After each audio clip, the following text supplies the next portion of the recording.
Hey, welcome to Inside the Booth. I'm David Arena, and that's my brother Daniel Arena. And we have our guest, Christopher Hopper, with us tonight. Hey. Before we get into introducing, just want to say thank you to all of our subscribers. Thank you, everybody. We appreciate your support. Definitely. So tonight, an old friend of ours, Christopher Hopper, author, and everything else. Father, husband. Welcome, bro. Welcome to Inside the Booth, man. It's good to be here with you guys inside the booth. Come on. Yeah. All right. I'm really honored for the invitation, so thanks for putting this together. Hey, you're welcome. Thanks for being able to join us. Man, yes. I was kind of excited and nervous all at the same time. We're this bigwig now, you know. Yeah, we're moving up. We're moving up in the world now. You have a crazy bald white man on your show who writes books all by himself for hours at a time. I mean, yes. What's not to love? I mean, hey, that's fun, you know. That's where it's at. All right, bro. All right, so you also do you still write songs, Chris? I have not. Right now most of my music time goes into supporting my wife's career. So when I'm writing or playing, it's for Jennifer Hopper. Little plug, woo woo. Yeah. And, woo woo. And that's, I just have realized that most people bought our music not because of me on it, but because she was singing on it. So we just finally, it was time for me to hang up the guitar. So nice. Bittersweet, right? So it's been good. I really love watching her and her gifting, and so when I am playing music now on the road or in the studio or here in the house, it's usually around whatever project she's working on. So those who've known me as a musician, it's still in there. That'll never go away, but it's taken a different role, I'd say, in my life. Okay. That's awesome, good. man. Good. Now, what about I know in the past you were a youth pastor / associate pastor. Are you still involved in the church, or are you kind of faded away from doing all that stuff? Well, I'm around as long as they want me around. Might be like the moss that clings to a rock wall somewhere in the building, but nice. So we were on staff from 2005 up until September of last year. So just over a year ago since I retired, and it's really neat. We still go to the same church, and we get to be a part of the community that we helped build for 15 years, and that's really special. That's awesome. The people there have man, they didn't skip a beat, man. I mean, it literally went from Christopher serving on staff as a pastor to now I'm a volunteer, and to be a lay person in this church is really special. That's cool. And it's unique too, because we know the challenges that leadership faces, and therefore I think we can support them in unique ways, and we know how to encourage them.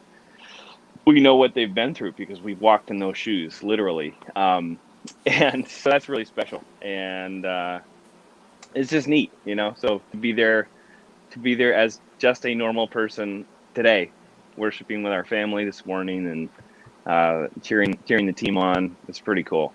So it's awesome. That's good. Yeah. Cool. All right. Well, I guess now we will go into the main interview about your books.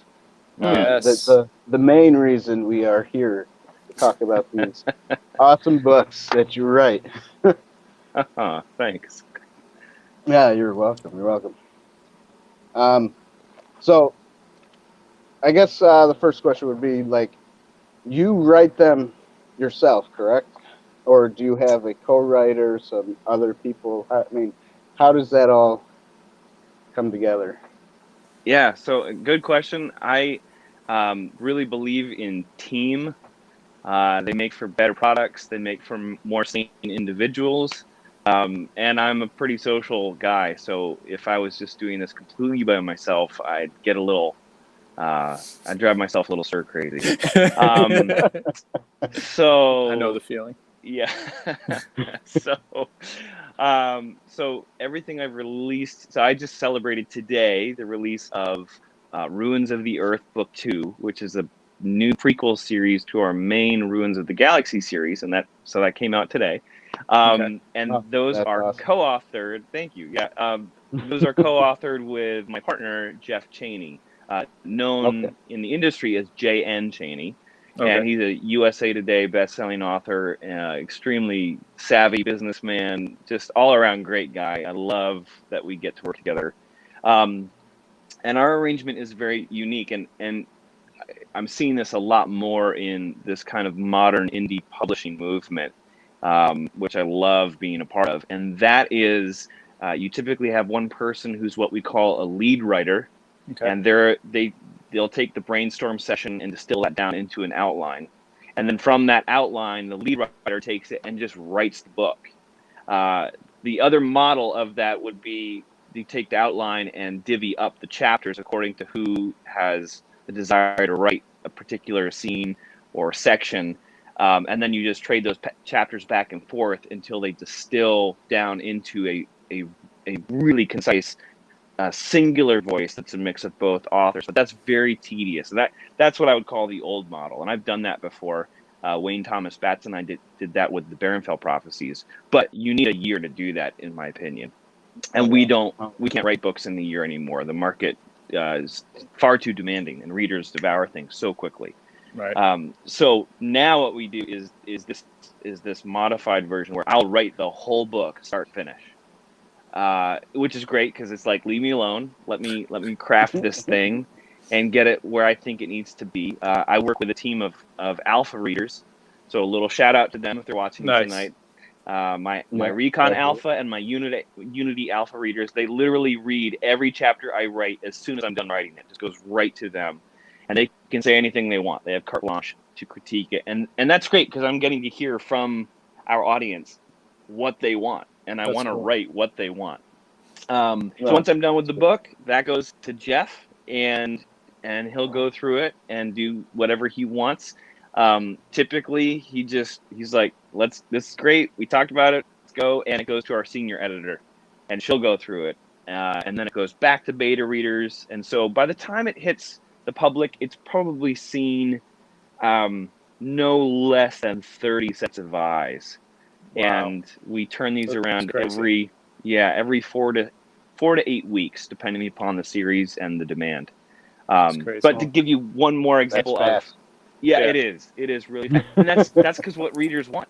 Right. And I love the indie movement because traditional pubs can't handle this. They would not know what to do with 6 to 8 releases a year. That's just they're not set up for that. And whereas Amazon's like, you want to sell books? Great, we'll sell them and reward you for that. So, but I'm working right now on Wayward Galaxy Book 2, and Wayward Galaxy is the brainchild of Jason Onspach, who many people will know from Galaxy's Edge.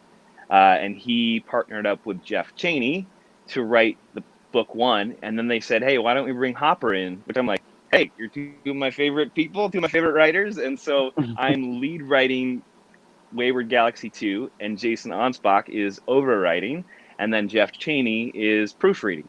So, awesome. And we all worked on the outline and kind of beat that thing up and got it to tame down into something that's more manageable. So, that's cool. This is a little glimpse of how this new kind of co-writing world looks and feels.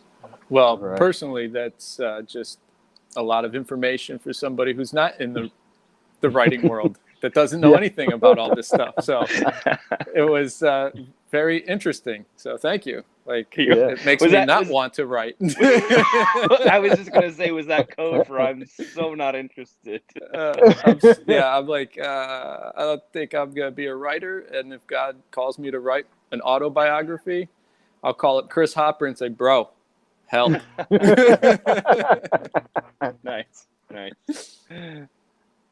Beautiful. So, another question about all that. So, where do you find these people to co-write with? Where did you find like your co-writer and all your friends and all that stuff? Oh, that's a cool question. I think they found me. Nice. Oh Uh, yeah. Oh, nice.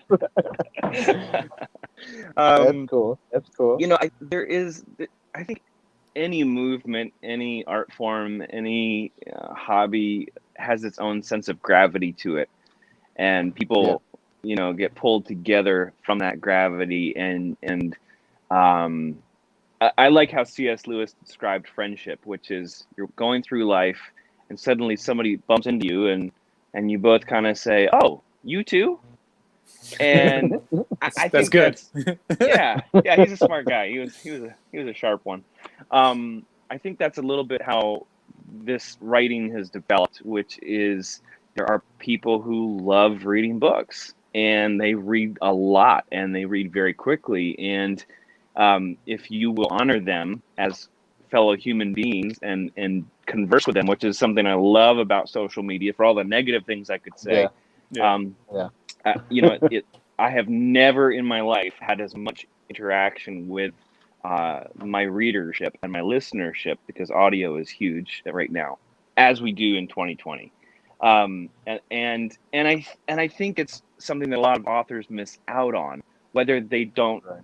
like to or they don't feel they have the capacity for. I think there's a lot of reasons, but in my case, one of my favorite things to do is to interact with our readers and talk to them and send them video shout outs and find out what they're interested in. Yeah.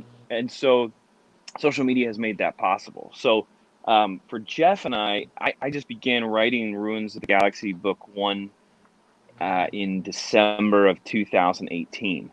And he saw me online, that I was active and talking to readers and part of a couple different Facebook groups.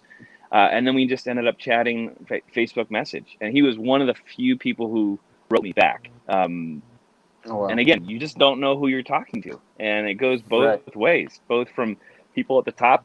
They might be talking to the next the next Christopher Hopper. I don't know. You just never know. And so the fact that here's this untouchable guy in my mind, and he's willing to ask me, "Hey, how's your writing going? What are you interested in?" And I remember it was the last day of December of 2018, New Year's Eve. And I asked him, I said, "Hey, Jeff," I was really bold. I was like, "Would you be willing to read the first page of my book?" Which is I think a lot of times in the arts, we make the mistake of asking someone at the top of their game to look at the entire composition, whether it's the whole screenplay or the whole movie well, you look at this whole thing and critique. Well, you just ask them for thousands of dollars of their time. You don't know that you did because you're not thinking that way. Ask something much more manageable and you'll get a response. And I asked Jeff if he would be willing to read the first page of my first book. And he said yes, on New Year's Eve. He said, "Send it right now." Oh nice. I'm like, "Wait, right now? Right now?" He goes, "Yeah, send it over. I have a party in about half an hour, but I'll look at the first page." And 4 minutes Nice. later, he wrote me back and he said, "Do you want a job? Do you want to write Nice. together?" Nice. It took me 6 months to answer that question because I was overwhelmed and didn't know what to say. But that eventually turned into the relationship that we have today, which is now Cool. several, Amazon #1 bestsellers and 2-hit series. And I think, as they say, the rest is history. So Yeah. anyway. Did you write books before Ruins of the Galaxy? I mean, Yes, I remember vaguely, right before I left New York or Yeah. the Livingston County area. I remember vaguely that you were writing books, but I didn't know so I'm just Yeah. That, I think the story, and I may have talked about this elsewhere, but growing up in central New York, outside of Ithaca, born 1979, April 25th, Ithaca, New York. Ooh, All right. I got was me born by in 2 years. Oh, okay. Born to a mom and dad who were very artistic, and went to this great Christian private school that had family parents come in and read during what we called Friday morning encounter, and they would read us stories. And I just remember being completely enamored when the parent would get up to read the story. Something sparked in me. And so I remember very early on, even though I was marked as a slow reader in school and refused to read, which I'm embarrassed to say that now, it wasn't until I was 18 that I discovered the love of reading. And a friend of mine handed me a book by Stephen R. Lawhead, and that book changed my life, for real. That's awesome. I discovered what everybody was talking about, like why they loved reading so much. And I made this comment, which is, if I ever write one day, I want to write like Stephen Lawhead to inspire non-readers like me to read.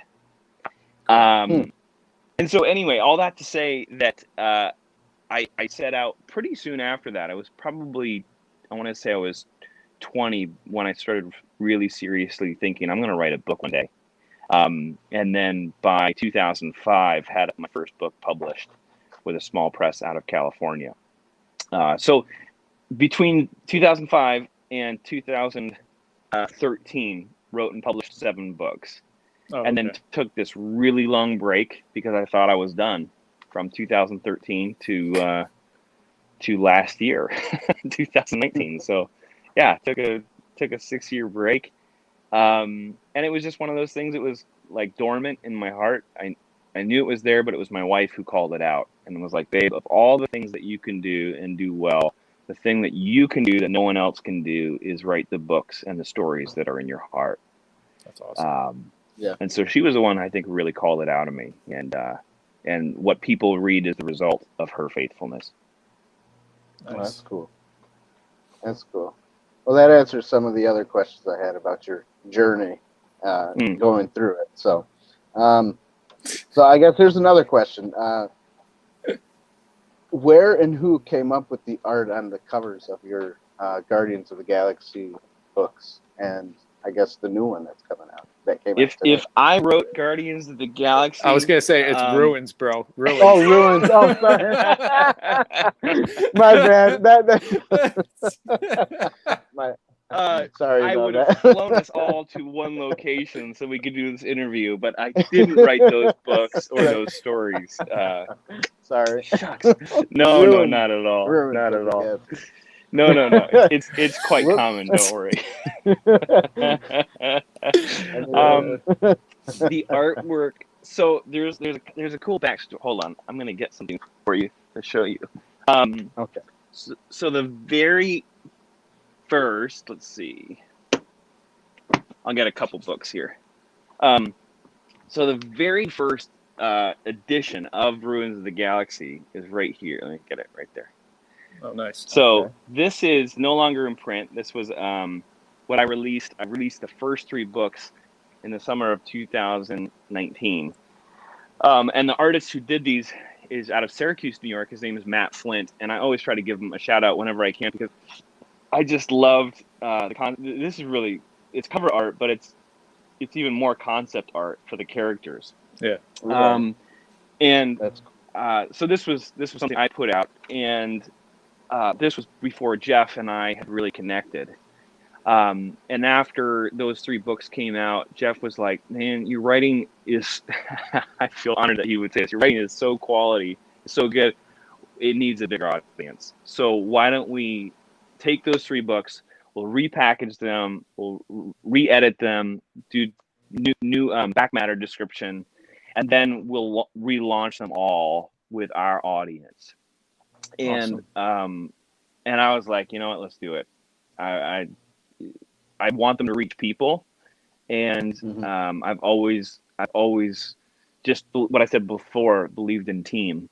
Yeah. And so when we relaunched, they went with Variant Publication has their own artist on staff, and because artists are highly sought after, and artists become brands, I cannot tell you contractually who our artist is, which I would love to shout from the rooftops. However, I'll just say he is in very high demand, and he has become the Ruins of the Galaxy. Let me see. Nice. there becomes a brand with these. I'll show you my favorite one since we're on a fun podcast tonight. All right. This That's is right. this is book 8 in the series of Ruins of the Galaxy, and it's just not what you would expect in sci-fi. Like Yeah. this That's kinda space cool. marine That's cool. underwater, with manta rays, and it's like the aqua is so beautiful in person. I think it's translating fairly well, but in person it's really gorgeous. And so that brand recognition is important for us. And then the new series, the book that came out, this is the first in the series. But again, the artist just did a knockout job. And it's one of those things that kind of invites you in and goes, okay, what is in that ring? Why is this Stargate but cooler? And I want to know. So Right. that's just fun. So anyway, big shout out to Matt Flint in Syracuse. His art is incredible, and really love his work. And then I love the other artists that we've been able to work with as well. So Awesome. Cool. All right.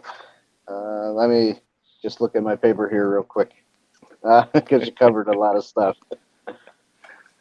cool. These are good questions. I'm appreciative of. What is this place? What is it that you do here? Merchandising. Merchandising, merchandising, where the real money from the movie is made.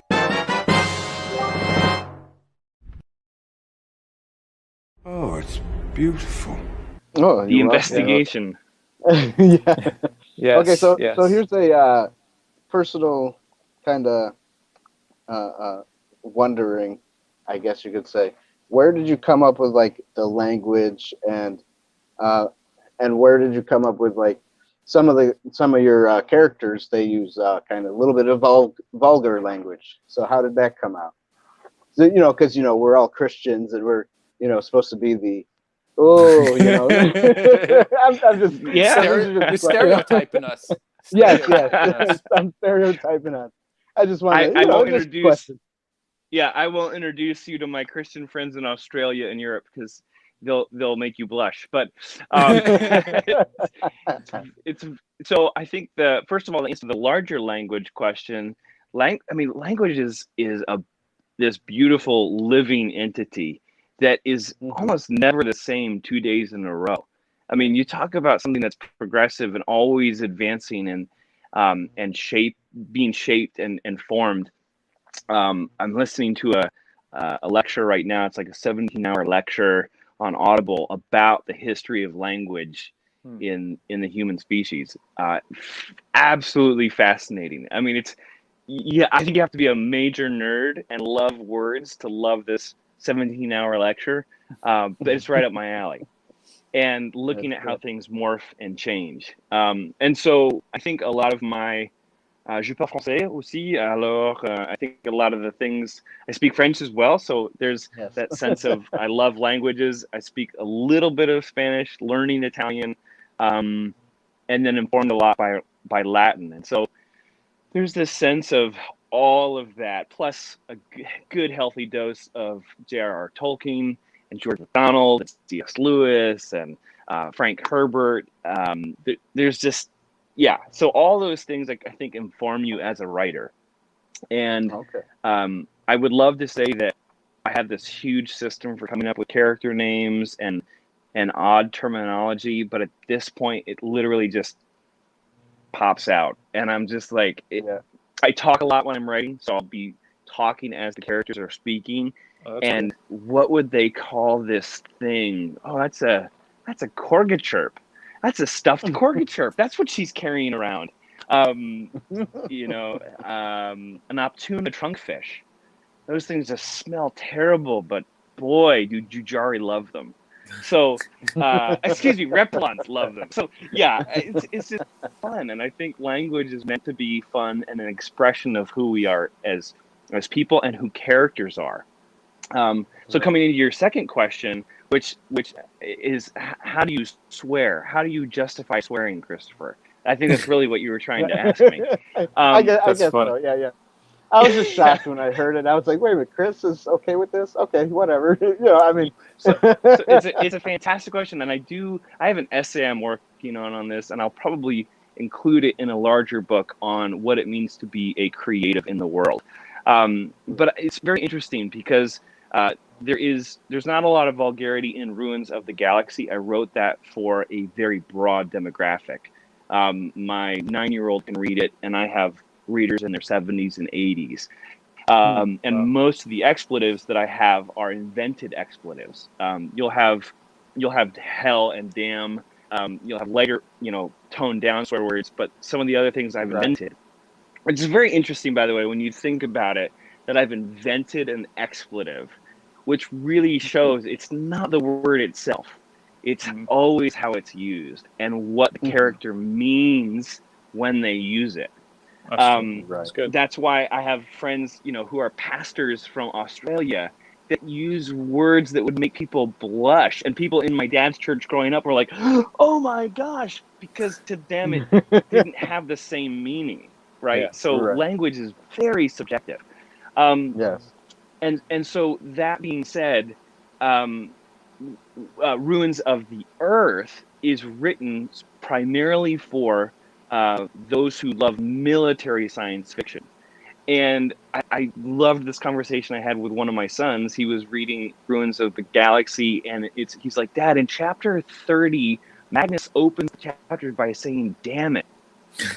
And I said, yeah. I said, what do you think that is? Why do you think that is? And he had the best answer. He goes, well, he's a Marine. Marines swear a lot. And I'm like, yes. And so the point being, why do my characters in Ruins of the Earth swear more? Because these are all military characters. In fact, if I really wrote the way that military personnel speak, and I'm saying this as someone who is surrounded by soldiers here at Fort Drum, military installation in northern New York, and who uses a lot of alpha readers who are both active duty and veteran, these books would be well beyond rated R in their content. And so the question becomes, am I writing to be faithful to characters, or am I writing to be faithful to my own worldview in everything I do? And I think that's a major hang-up because... so how do you mix the two? Yeah, and so this is a great question. And this is very interesting when people are like, hey, your character swore. And I go, my very first response is, and that's the thing that bothered you? The time where they stabbed the innocent person in the side of the neck with a K-bar and pulled it through their throat and then let the blood squirt out, that didn't bother you? How about the that mass genocide that we just read about? That's not the thing that hung you up? Like the raping of that character in their backstory, that didn't bother you that I wrote that? But the fact that they said beep, that bothered you? That's a good point. Wow, that's really interesting. So in other words, what we're really saying is it's we're okay when our art is tame and only looks at one or two particular things, instead of, actually, as a Christian, I believe it's my duty to be able to write about the entire human experience as widely and diversely as possible, because if I claim that I am connected with the creator of the heavens and the earth, which I do make that claim as humbly as I can, then that gives me a perspective of everything he has made, and therefore it is in my domain to write about and be expressive about.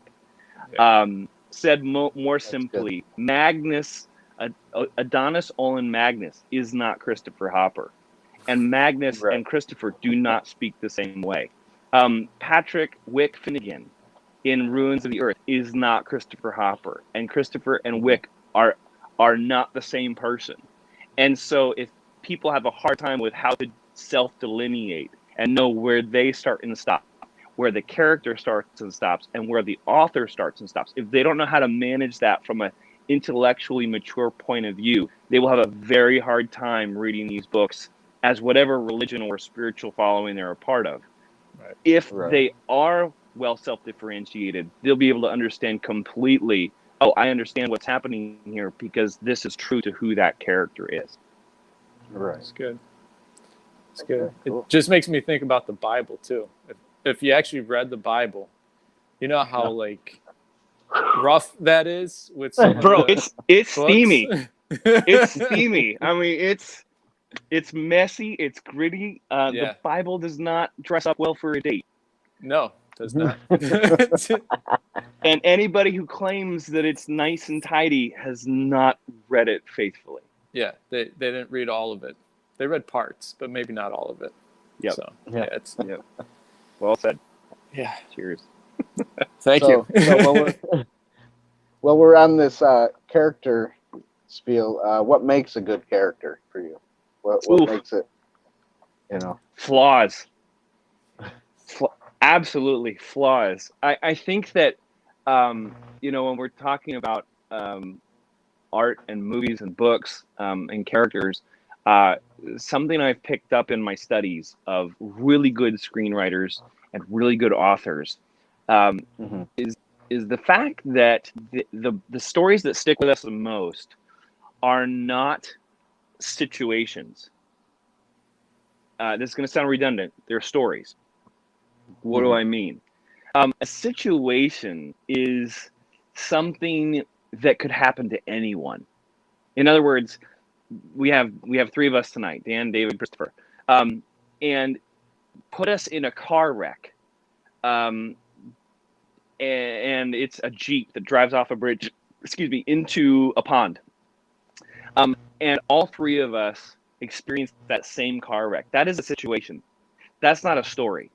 And a lot of times people try to write a movie, a book, and it's just one situation after the next. It's just plodding along. And it could be intense. It could be they drive into the pond and then they climb out and they fall over a waterfall. And then they are, you know, pinned down from the water, drilling down on top of their head. And they climb out of that and they find themselves on a beach and a storm pulls them into the waves. And that happens to all three of us. Those are three different situations in a larger, you know, storyline here. The problem with that is that doesn't engage me because any one of us could be put into that situation and we'd all try to find a way through it. But if David has a fear of water because he saw his relative drowned at the age of 5, and forgive me, I don't know if this is your story. No. I have a little bit of fear of ocean water because we visited North Carolina one time and I got pulled under a rip current, so that was fun. So that fear is now a character flaw, so that where Dan and I, being car wreck goes off the bridge into a pond, we're just like, well, that was inconvenient, but fortunately hit water. It could have been a wall. David is going, this is the end of my life. And so what we're really saying is this, what makes a great story is no one else but David could go through this whole saga the same way.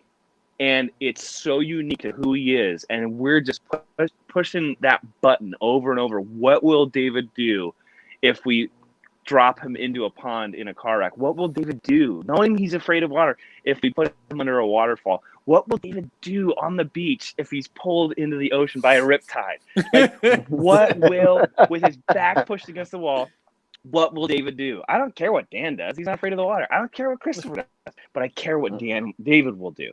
That is a story. By the way, I just described in a roundabout way the movie Jaws. The sheriff, right? The sheriff is afraid of water, and yet he's the sheriff of a coastal town. Yeah, it's not about the shark.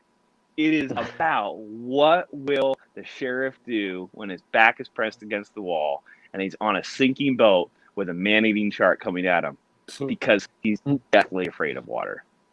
That's a story, and that's a character I want to read. So, flaws, to answer your question. That's cool. Nice. That's cool. All right, so how'd you come up with plots that span 9 books? Oh, and that's then a great obviously question too. the prequel is coming. So how do you come up with all that stuff? You just go one by one. You put it all together. I mean, how's that? How's that work? Well, for you? this is going to be the master class, so we're going to have to start charging people $1,000 for the next 10 minutes. Yeah, So right. Yeah, we start that now. Yes. yeah. Yes. Go ahead. I think there's a Masterclass donate button 101. somewhere. Right. Come on, everybody.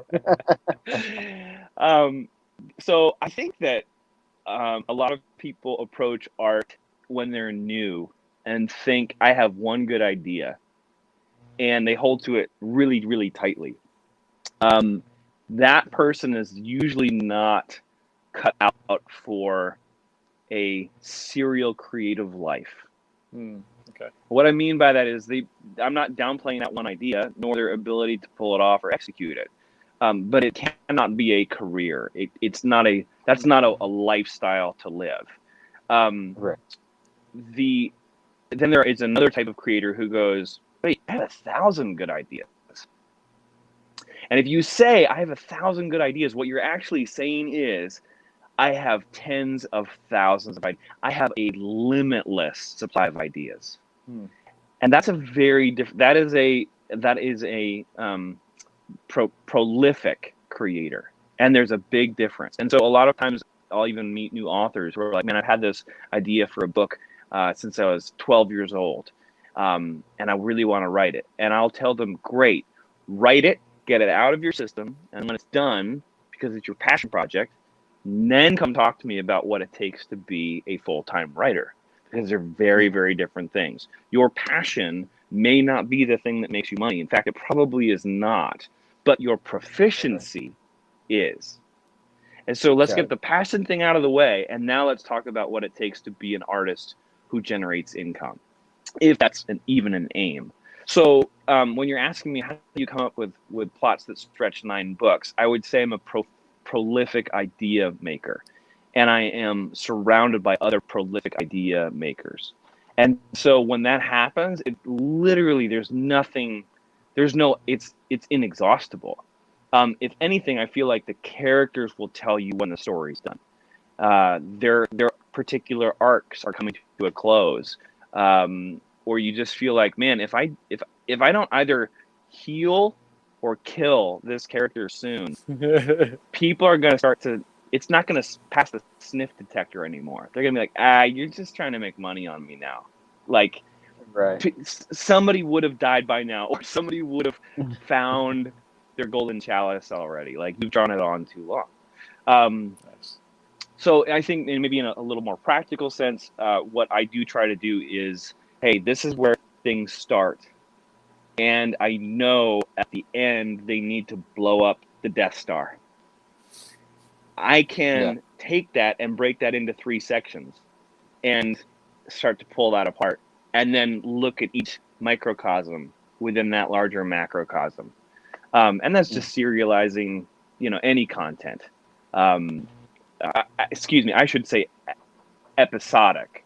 It's different than serializing. Episodic, to where one definitely is contingent upon the next. And that's what we're writing. We're writing episodic fiction. And it's a lot of fun. There's just a lot to play with. It's like going in the backyard with a sandbox and playing with action figures.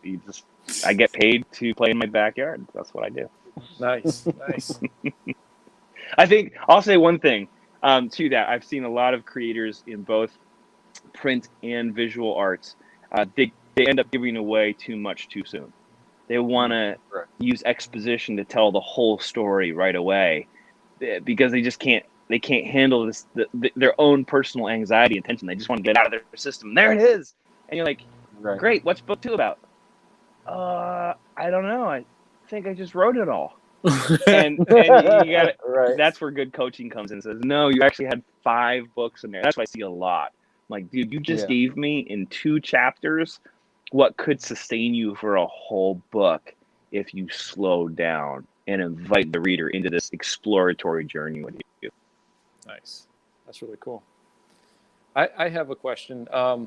So C.S. Lewis, I heard you mention his name, and then I read your article, and Jennifer said something about you being like C.S. Lewis. So Do you have an allegory in any of your books that refer to Jesus or to, Christian views or whatever? So I'm just curious. Beautiful question. I think there is overt and covert art. I think there is art of intrusion and art of invitation.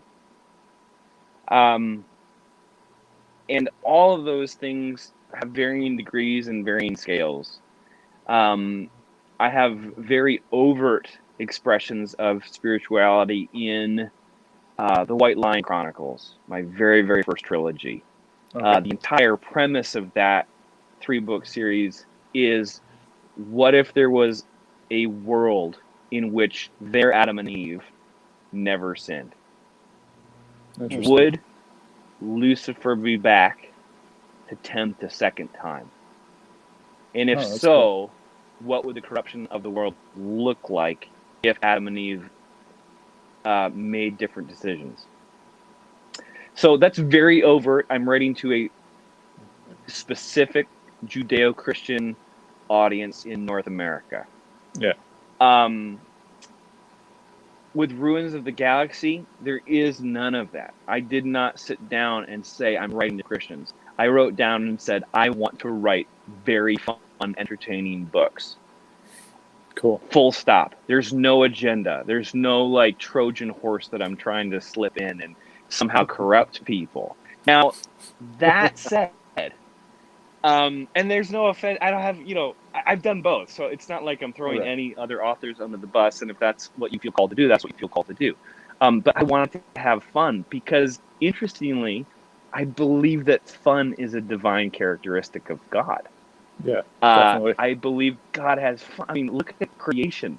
Look at us. Look at me, for crying out loud. If he doesn't like fun, then he made a mistake. So, and obnoxious and crazy and impatient and impetuous. So I think that there's this sense of what we have created as we talk about language. Why is language taboo? Why is sex taboo? Why is evil taboo? Why is tension taboo? None of the, I love the Hebrew tradition because the Hebrew tradition teaches that all of life is pleasing to God. And that the whole thing, holistically, there is no delineation between secular and sacred. It is all sacred because it is all his creation. Right. That's a very different worldview than white North American evangelicalism.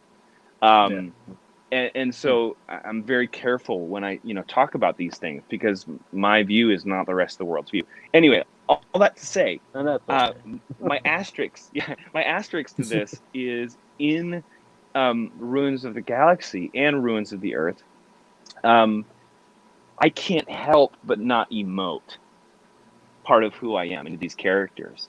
And so I had one friend, real good friend of mine. He's a church planter in Czech Republic. And he's been very influential in a lot of the story's developments as a volunteer. And he said, Christopher, the gospel is all over these books.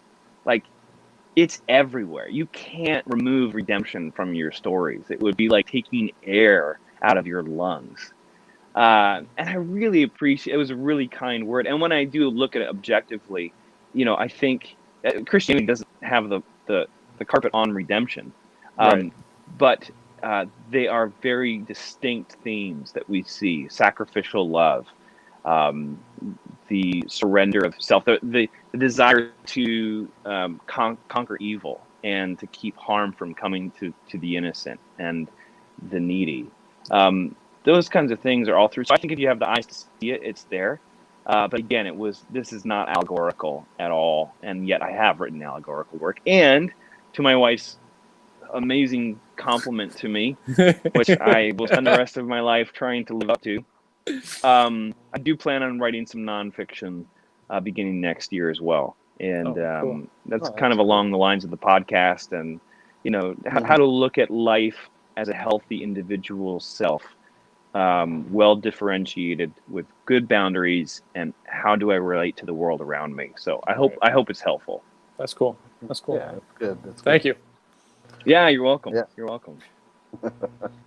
I Good guess question. that was Guys, yeah, guys are good that was interviewers. going This to is be my fun. next. Yeah. Well, we've been practicing, so Yeah. On other I can people. tell. I Yeah, can tell. Yeah. I stayed up all night writing questions, so it was fun for me. I was like, how am I going to do this? I was Cool. It's good. All righty. So let's see here. I think you may have answered most of these questions. Yeah. So, on a fun note, Yeah. what'd you think of Mandalorian? Do you watch it? Yeah. Oh man. Oh, there you go. It's so I gotta say I love that they have chosen to release them on Fridays.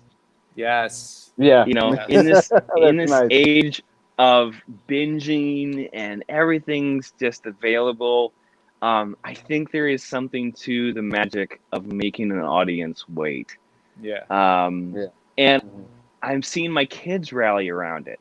Like we have, you know, growing up, you had the show that was only on at 7 p.m., you know, 6 Central on Thursday nights, or Full House on Fridays, or TGIF, right? And you Yes. just Yes. look forward to that. The show could suck, and you were still drawn in because it made you wait. And so interestingly, in psychology, delayed gratification as a personal discipline is the mark of one of the marks of a mature human. Yeah.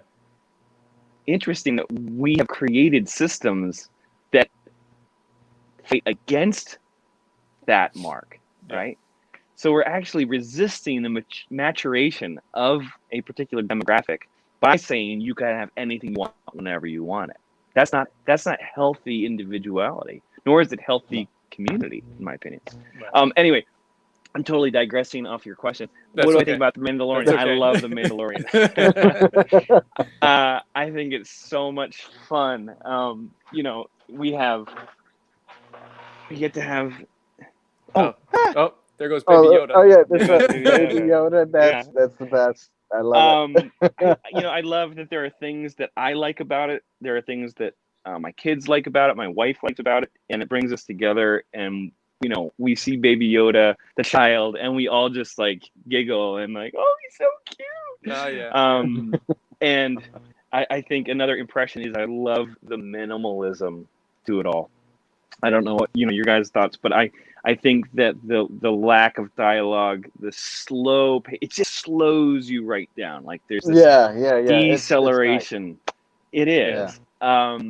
And then the textures, the aesthetics, like it's a great package in my mind. Yeah. I enjoyed the fact that it's like a spaghetti western. It's like the Mandalorian, he's the Lone Ranger basically. He's just doing his thing, taking out the bad guys, and he's like an anti-hero. He's not even considered a hero, but he's found compassion for Baby Yoda. So like everything he does now is parenting. He's like, I gotta take care of this little guy. So I just enjoy it.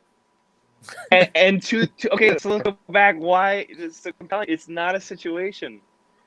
You have a Mandalorian who is forced to parent. Yeah. Right? Yeah. He is forced to care for a child, and he sees, I think he has to see himself, because we get getting these glimpses of his backstory of what the trauma that he endured as a child. And so this kind of, juxtaposition of a violent, feared, highly trained, stoic warrior connected to this. I'm like, that's why I watch. That's just the best. Yeah, definitely. Did you saw episode 2, right, from season 2? Dude. Yeah. So my daughter was watching it with me. She was watching it with me. My daughter's 7, and I'm like, this might not be good. So I said, Eliana, close your eyes. And she's like, okay, is it scary, Daddy? it's weird. It might not be good for you later on. But she was, like every kid. Yeah. I don't see anything. And today she was talking all about how these spider creatures came out and fought the Mandalorian and how the X-Wings came in. And I'm like, I thought you closed your eyes. Yeah, I did. That's good. I'm like, okay. Kind of. That's good. But yeah, that whole I was like, oh man, Hoth planet almost. That's what I was thinking when they landed on there. Yeah. Totally. No, it's they've done a beautiful job, and Dave Filoni, one of the X-Wing pilots and director. Oh, really? He played an X-Wing pilot. That's cool. Yes, oh, nice. Yeah, in both season 1 and season 2. Oh, nice. I love those cameos, those kinds of things. But yeah, it's just good storytelling, and I think one of the things that's refreshing about it, you pointed out the spaghetti western, and westerns, as a genre, share something unique, which is the lack of organized government. Yes. Right. Mm-hmm. Yeah. Whereas anything else, a war movie has governments in play. Star Wars has the Republic, or the New Republic, or the Old Republic. There's the Empire. There's these massive monolithic things, whereas the Western is devoid of the overarching that thing in the background. Yeah, it's all about doing the right thing. Yeah. We are law unto ourselves. Yeah. For good or for bad. And I think there's something that resonates right now in our culture with that, where there's skepticism about government systems. It's almost that personal look inward of what would I do in this situation as a morally right or morally wrong individual. And I think there's something deep in our culture that The Mandalorian is resonating with. Yeah. It's cool. It's a cool moment for it to be released. Definitely. Also, since we're on the TV thing here, live streaming and everything, did you see The Chosen? I'm a big fan of The Chosen, man. I'm like pushing Chosen. We just watched an episode tonight as a family. Yes. Oh, nice. The Chosen is such a refreshing experience with Jesus and the apostles. The whole thing is just all about being real. And I love every little thing about Jesus, because he's they made him humanized, but he's still God the Son. So he interacts with us as a human being, Yeah. And he had moments where he'd wink at somebody, he'd nod and smile, It's just you can relate, you're like, yes, The Chosen. Yeah. So I'm psyched about season 2, because they got fully funded, and they're a crowd-funded, show. It's not they're not getting money from big corporations to do it. It's the little guys like us donating. So that makes it even more fun to watch, because you're like, this is something that everybody's a part of. It's not just one corporation, So agreed. And going back to your point, there's a stream of scholarship that is, for lack of a better term, called the contextualization group, or the context group, and they're scholars who really study what did it feel like? What did first century Palestine feel like? What did it smell like? How are these customs interpreted? Why was that thing that Jesus said in Matthew so provocative? And I think, okay, so back to your point, I think that's what we need to see. I mean, we just watched the episode with the children. Oh, that's my favorite one. Oh, man. And you have Jesus, who actually looks like a Jew. Oh, my goodness. He doesn't have blue eyes and blonde hair. Thank God.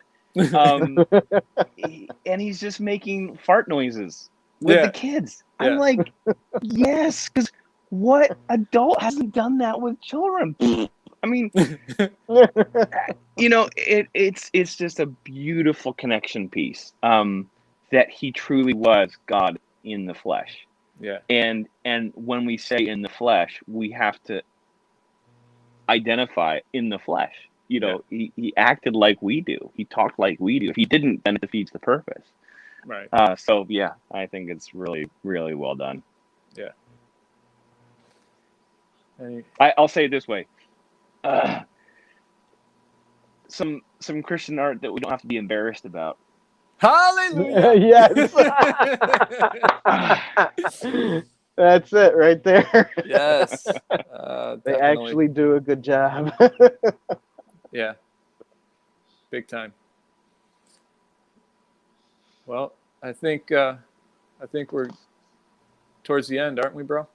Yeah. Yes. I mean, there's a lot more I wanted to talk about, but that's okay. You know, That's maybe all right. we can get Chris back on. Yeah, maybe another we can get time. him to come back. You know, I'd love to, we can guys. get you to come Thank you.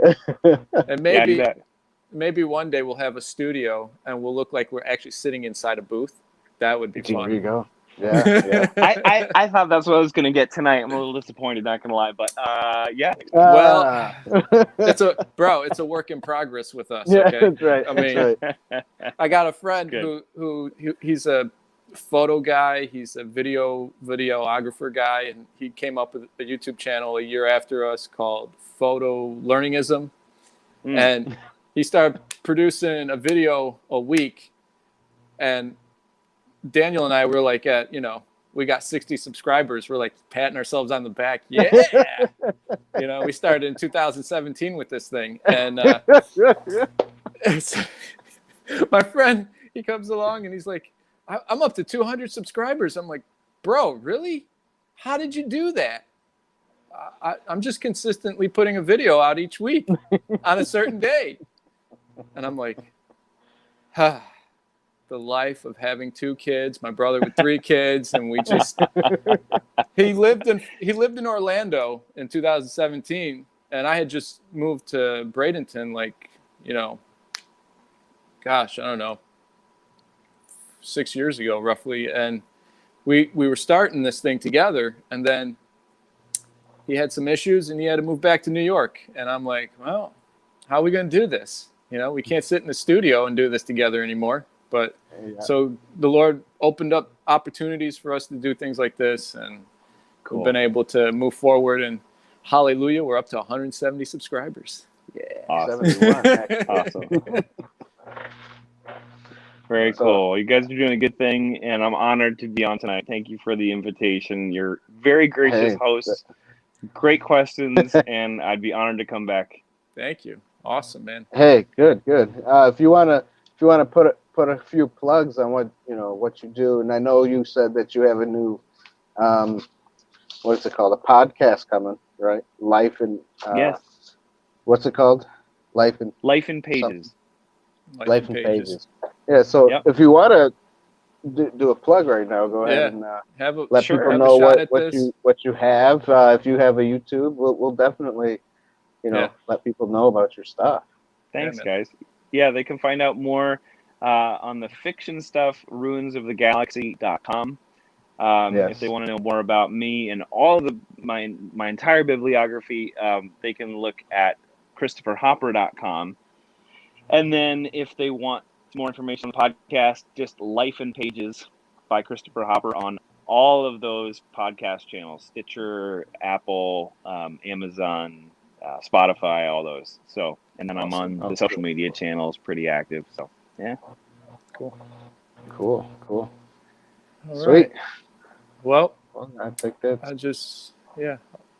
So, everybody viewing, all of our fans, subscribers, patrons, thanks for coming on tonight. And if you're going to watch this later on, please don't hesitate to post, make comments, and definitely share this with all your friends. Subscribe, hit that bell button, and thanks for coming to Inside the Booth. Christopher, it was a pleasure. Thanks, bro. Appreciate you being here, man. And Daniel, love you. I love you too. Good question. I love you both. Thank you. Thanks, man. All right, guys. All right, thanks. Bye.